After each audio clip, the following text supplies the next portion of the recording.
নমস্কার বন্ধুরা, চলে এসেছি স্পেশাল দিনের স্পেশাল লাঞ্চ নিয়ে।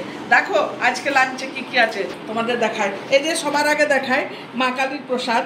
এই যে মা কালীর প্রসাদ আছে, আর এই যে তারপরে আছে এই যে স্যালাড আছে, এই যে ভাত আছে, ভাত সাদা চালেরই ভাত আছে। এই যে দেখো এমনি নর্মাল চালের ভাত যেটা খাই আমরা সেইটাই আছে, সেই চালেরই ভাত।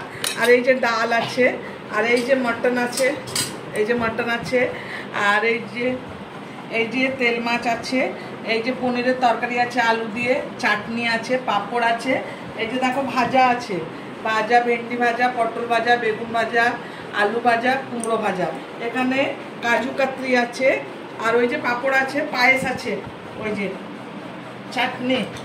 হ্যাঁ, আজকে হয়তো তোমাদের সকালে আমি যে ব্লগটা ঢেলেছিলাম বলেছিলাম যে আজকে স্পেশাল ডে, তো সেই স্পেশাল ডেটা নিশ্চয়ই তোমরা বুঝতে পেরেছো। এবার আমি না ভালো করে প্লেটটা সাজিয়ে নিয়ে যার স্পেশাল ডে তাকে আমি ধরে দেবো, তোমরা সঙ্গে থাকো আর দেখতে থাকো। স্পেশাল বয় এই যে আমার ছেলে আজ প্রথম ক্যামেরাতে এসছে। হ্যাঁ, এই যে দেখো মুখটা উপর দিকে করো, এই যে হাই বলো সবাইকে। হ্যাঁ, এই যে আজকে ওর বার্থডে স্পেশাল, তাই এইসব রান্না হয়েছে। তোমাদের কেমন লাগলো ব্লগটা অবশ্যই কমেন্ট করে বলবে, আর লাইক করবে, শেয়ার করবে। যদি নতুন বন্ধুরা যারা দেখবে তারা সবাই সাবস্ক্রাইব করে দেবে। হ্যাঁ, আজ আমার খুব আনন্দের দিন। এই যে ছেলেকে সব রান্না করে দিলাম, এখন আমরা খাবো। বাই।